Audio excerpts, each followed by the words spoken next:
I think people need to be willing to spend money to pay down their ignorance tax, right? So I could have maybe have eventually learned these things on my own, but it would have taken a couple of years to figure out and maybe some YouTube videos or books, but instead like investing with you guys so that I shorten that time period because time is it's our most valuable asset, right? And we're not going to get that back. So people who are struggling, I encourage them, like find something, invest in something that's going to teach you so that you can learn from people who've already been through it because a lot of people aren't willing to do that. Welcome to the Super Clinic Project Podcast, where we take regular clinic owners and turn them into cash-based multimillionaire entrepreneurs. Warning, if you're a doctor who listens to this podcast regularly, you will make millions of dollars. Do not listen to this podcast unless you want to be a successful clinic owner who helps thousands of patients achieve their health goals and adds more money than you can imagine to your bank account. You've been warned. Welcome to the Super Clinic Project Podcast, where we give you the exact tactics, strategies, and mindsets you need to fulfill your destiny by helping thousands of people in your community and dominating your market and your life. I'm Rory Morgan, and today I am joined by Dr. Dee Bonney, who I've worked with personally and known for a couple years now, who's had a very interesting journey in his clinic and in his, navigating away from being an ER physician into opening a wellness clinic and wanting to help more people. And so we wanted to bring him on here today because I know that that is a very similar journey to what a lot of people experience, right? Maybe they're working at a hospital, or they're working as a nurse, or they're an associate chiropractor at another clinic, and they have their own vision of how they want to help people. And they get off and they start their business and find that it's a lot harder than they thought it was. So we wanted to bring Dr. D on here today. So welcome. How you doing, Dr. D? Man, I'm great. Thanks for having me, Rory. It's good to be on here and just sharing with people. Yeah, exactly. It's I'm excited to hear your story again. So maybe just tell us a little bit about yourself. Like, what's your background? What drives you? Yeah, so I trained in emergency medicine, graduated residency in 2001, and then just figured that was going to be my career forever. But I started getting really burned out. It was very slow. There were times that I still felt like that I had the best job in the world, but 2018, 2019, 2020, just increasingly less settled. In 2018, we opened up our office as a faith-based opiate addiction treatment office at an opioid addiction 21 years ago now. So we just thought, hey, what if we help people in this space, but we bring our faith into the discussion? And that was going fine. But like 2020, I just got really burned out in the emergency department, like pretty unhealthy, actually. And my wife, eventually, she's a saint. She's like, just give your notice and we'll make our office work. And so I did that. And that's when we expanded our services to be able to include like direct primary care for people. So we started offering some other things. So that was January 2021. And it didn't take off as fast as what I thought it would. And so, we were still getting by. Fortunately, we had really dialed down our lifestyle a lot to make that shift possible. And I've never looked back. I still worked 1 week in a month in the ER just for some extra income up until October 2023. But yeah, I think I just really became so burned out and disenfranchised with the whole traditional medical system that it's like, you don't ever really fix people. Right. You just manage symptoms. And I realized, honestly, I was working shifts in the emergency department, and ER doctors get paid pretty well in Indiana, at least. But it really became clear to me, like, if I were not making this level of income, there's no way that I would do this job. Yeah. So I'm just taking the dollars, and that just didn't seem like a good way to be. It wasn't worth the price that I was paying of literally dreading shifts before I went in. Or I would work shifts and I would just, in my mind, I'd be like, well, I could just walk to my car and drive away. Yeah. Right? Not that I did that, but like that was kind of my thought process. And so thankfully I never did that. Yeah. Yeah, I was going to say, I mean, you kind of alluded to it, but you must have been making pretty good money and then switching over to opening your own thing. Not only probably took a hit to the income Yeah. because you get used to a certain way of living, right? Right. But then on top of that, you start working for the worst boss in the world when you For open up your sure. own business. Yes. Yeah, and when I decided to make that decision, I mean, I think we were probably making like $2,500 a month or something with our addiction office. So like not family sustaining income by any means. So Right. Yeah. No, no, no. Yeah, for yeah, sure. Right. Compared to, not with five boys. yeah. Yeah. Okay. How old are your kids? 23, 15, 13, 11, and 8. Crazy. Yeah. I don't meet people very often that have as many kids as I have, especially boys. All So boys, right? yeah, I talked to someone the other day who had five boys, but they were just about to have a girl. So Well, you know what they're I heard. Men make what's men. So that's right. Give it. I mean, preach it, man. So you were doing 2,500 a month in this clinic when you decided to go full time in that, right? yeah. So Yeah. you're not gonna be sustaining any type of lifestyle, right? You're not gonna pay for your kids to play sports, let alone put food on the table and pay Right. the mortgage at that rate. So like what did you do at that point? Like what was next when you did that? So I mean, it was really like getting a nice year-end bonus and having some savings and just knowing that could sustain us. And then it's like I've got to make it rain. Mm-hmm. But at that point, our only offer was a $69 a month primary care membership. So there wasn't margin in that. It's just, Sure. it goes back to that just naivete about business. And you're Right. like, oh, well, if I can get, 400 people doing that, that's 20, I've replaced my ER, but, there's actually overhead as it turns. Yeah. Yeah. And yeah, so I mean, I think working with you guys was just my first wake up call to like, Hmm. oh, you have to run this like a business. Right. Like there has to be profit in order to sustain the business, and profit's not a bad word, and having margin is not a bad word. So, I mean, I think it was always like, well, if I can just make this amount off of this transaction, then we're good. And you taught me that it doesn't work that way. Hmm. There has to be so much more built in that you actually have to have gross profit margin, like that's good. And Right. so, yeah, that was a game changer for me. Yeah, the gross profit number, right? Because everything else in the business has to run after that gross profit. And it's like we tend to think of, well, net profit, as long as I'm not losing money, then Right. everything's good, right? That's the entry level perspective. Right. Or even Um, hiring someone. yeah. Well, I can pay a nurse practitioner $75 an hour. And as long as I'm making $100 an hour, I'm making money off of that. But that's just, it's not a sustainable paradigm because that's not taking into consideration that there's rent and there's malpractice insurance and there's electricity. And if you're going to do advertising, like Yeah. you need margin. Yeah, 100%. So I think when you came to us a couple years ago and we started getting to know each other, I think I want to say you were probably doing something in the neighborhood of like 60K a month That in the sounds right. business. Yeah.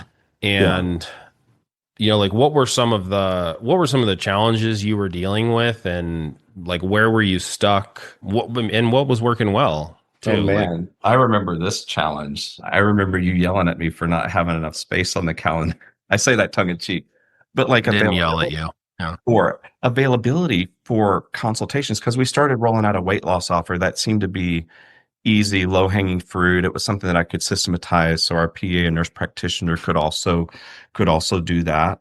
But yeah, that was the struggle because I was still in fulfillment, like Yeah. 100% of the time, right? Yeah. And so that was one of the things that I had to learn from working with you guys. And like literally, like nothing you told me was untrue. Like, unless you have space on your calendar, people cannot book. And then we're just wasting money on our ads and people aren't coming into the funnel. And it's just all those things that I mean, I'm sure I pushed back a little bit simply because like there's only a certain number of hours in the day. Hmm. Right. But that's one of the constraints that I had to figure out how to solve. Like, how do I get us more availability? So I ended up finding some part-time advanced practice providers who could literally just a couple of days, half days a week, just do consultations and Yeah. do the sales consultation and walk people through that script that you helped us develop, just so there were appointments available, Hmm. and you start getting some people that say yes and some wins, and you're like, wow, this actually does work. So Yeah. Yeah. Yeah. So like you were stuck in that typical, I don't have margin in my business, so I have to do everything paradigm, right, right? Like I have to see all the patients. I'm also the sales guy. I'm also the marketer. I'm also the accountant, right. right? I'm managing everyone. Everyone reports directly to me. I don't really know how to be a manager, but I mean that's what I'm doing, right? And it's like, There are no SOPs, so you just keep yeah, putting the same fires over and over again. right. You haven't systematized anything. Everything basically comes back to you, right? If you want something done, it's like you think you're delegating it, but it's like you just hope they do it, and then you're just looking over their shoulder and hoping they get it done, and ultimately you end up doing it anyway, and all that kind of stuff. Yeah, Yeah, I think you're bringing back some PTSD for me. yeah, yeah. And Yeah, I that's forget how rough that important. was. Yeah. It's important for people to hear that, right? Because everyone goes through that. I mean, I'm sure virtually everyone. Right. What do you think the things that really truly unlocked it for you and allowed you to start? I can tell you from my perspective, yeah, like there's a little bit of resistance, but compared to a lot of people, like you knew I need to make changes, Right. right? And the I knew you weren't resistance wrong. was I just just, didn't know how to do that. yeah, the resistance Um, is just like what you'd expect. It's kind of like it's unknown territory. I right. don't really feel like I have time, but I'm gonna figure it out anyway, Right. right? And so you made the changes, right? And you basically doubled your business Right. from when we were working with you, right? And all of a Right. sudden you had good profit margin. Right. So like what were the unlocks that really allowed that to happen for you? So, I mean, I think the accountability with you guys really helped, like having Tracy as my coach to kind of meet with. And so it forced my hand to have the data and to be prepared. And honestly, like, I mean, we all need that. We all need that accountability. We need somebody to set expectations for us, and then we decide if we show up. And obviously it doesn't affect you, but it affects me. And so even though those calls were hard because I didn't feel like that I had my crap together and stuff, and like, but you just start seeing like, okay, it's not going to be perfect, but incrementally, right, I can start understanding these milestones better, and I can start hitting them, and I can start coaching our team to hit those. And so I think that was a really big blessing for me, is just having someone. Because honestly, like if it was just all willy-nilly, then it would have been like I wouldn't have done it, right? I would have been, because Yeah. I'm too busy. I'm already feeling the pressure. But knowing that I had that meeting, and knowing that I had to have these reports available, and just getting used to being CEO, Yeah. that I have to have the data. Like that's the only way I can make decisions. Yeah.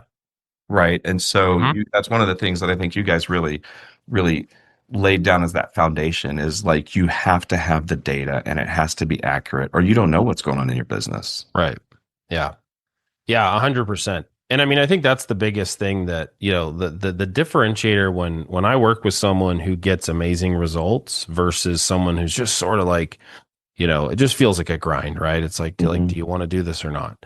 Well, it's the mindset of like, okay, a CEO is a job within the business, right? There is a role that the CEO has to play. There are certain responsibilities that a CEO has, and I'm going to take responsibility for being that person, right? Like that's an actual hat that I have to put on and play CEO. And you were willing to do that, right? Like to the point where it was like you're getting in, asking us questions like, hey, here's what my data says, here's what I'm seeing, and here's what it feels like. So like give me some feedback on this, right? Like the quality of conversation changes when someone's like that. When we're working with someone, it's like all of a Yeah. sudden Well, they get it. because of what you guys were teaching me, like I started figuring out, like even that initial offer that we had for weight loss, there wasn't enough margin in it. Mm-hmm. So it was until I redid that package and just brought in more value, but also with that more value, higher margin. Mm-hmm.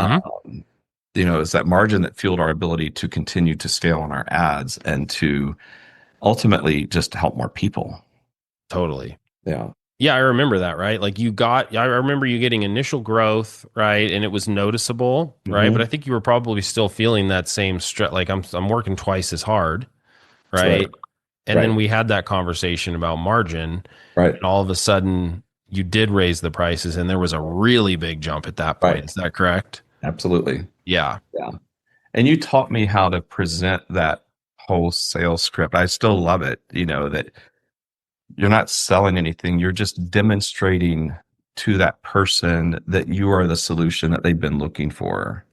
So it never felt salesy or, yeah, it felt like that we were showing up to help people. And Hmm. yeah. And so I think that was also just really important to really highlight their pain points and at the same time also highlight that dream outcome, Yeah. kind of demonstrate for them along the line of how you would help them reach that with the Yeah. program you're offering. And so it's kind of fairly natural. So I was able to teach, PAs and nurse practitioners how to do that successfully.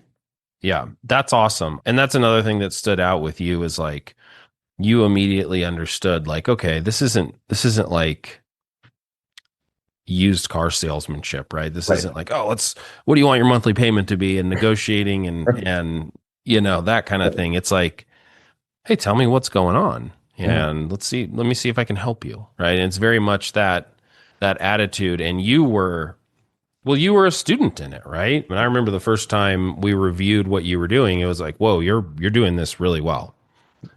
And you were coming like, oh, I don't think I'm doing this well, Right. I'm so right? Like critical of me.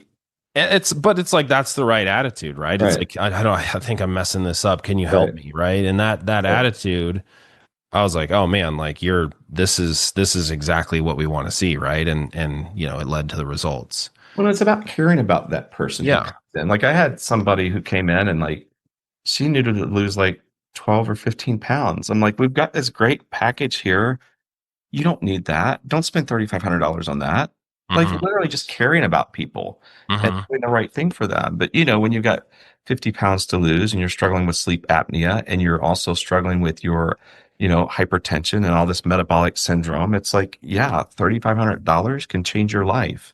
Yeah. The 6-month program, we're going to do health coaching, we're going to do nutrition coaching, meal plans, body comp, right? So I mean, it was just that, but like also being able to say, hey, you don't need this. This isn't the right thing for you. Yeah. Just having Yeah. integrity goes a long way. 100%, right? And like that's where you have to approach it from. Yeah. So, the biggest thing that I noticed with you is like how much different you approach things now, right? So like what would you say to people out there who are in that stuck place, right? That place where nothing works. I don't have the money to invest Mhm. on, what I need next, or I don't even know what I need next. Like from because my perspective is, man, it's just you changed your mindset. You knew like I don't want to stay stuck here. And so what do I need to do? Okay, I need to become a CEO. I need to have a business that actually has profit. I need to understand how business works and work on that skill set, right? From your perspective, what do you think people should be And thinking about who are in that place? I think people need to be willing to spend money I'm going to steal this from Alex Hormozy, to pay down their ignorance tax. Yeah. Right. So like I could have maybe have eventually learned these things on my own, but it would have taken a couple of years to figure out and maybe some YouTube videos or books. But instead, like investing with you guys so that I shorten that time period Hmm. because I mean, time is just it's our most valuable asset, right? And we're not Yeah. going to get that back. So to people who are struggling, I encourage them, like, find something, invest in something that's going to teach you so that you can learn from people who've already been through it. Yeah. Because a lot of people aren't willing to do that, Rory. Like, they're just going to sit there and continue to spin their wheels, or then they close the business and they go back to working in the ER and they're miserable. And they say things like, well, paid ads don't work, or this didn't work, or I couldn't get any good, like, no, just say, I didn't know how to do that. Mhm. Right. Because it's a skill that you can learn just like anything. And so it's like you didn't know how to be a doctor before you became a doctor, but you paid Right. a crap ton of money to learn that skill because you thought it was a good investment. But then somehow with business, we just think, well, I just got to figure it out on my own. But Yeah. I think finding a program like yours and plugging into it, and and that's the other thing. It's like when you pony up that money, at least for me, it's like I'm more likely to engage with it because now I got skin in the game. Yeah. Your program was $100, I wouldn't have done any of it. Right. Exactly. Yeah. I Yeah. So it's like, Yeah. just, you think you guys provide a great value.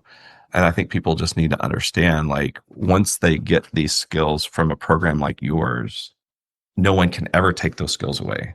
Yeah. Right? It's just going to continue to add to their repertoire, to their skill set for leading and growing their business. So, Yeah.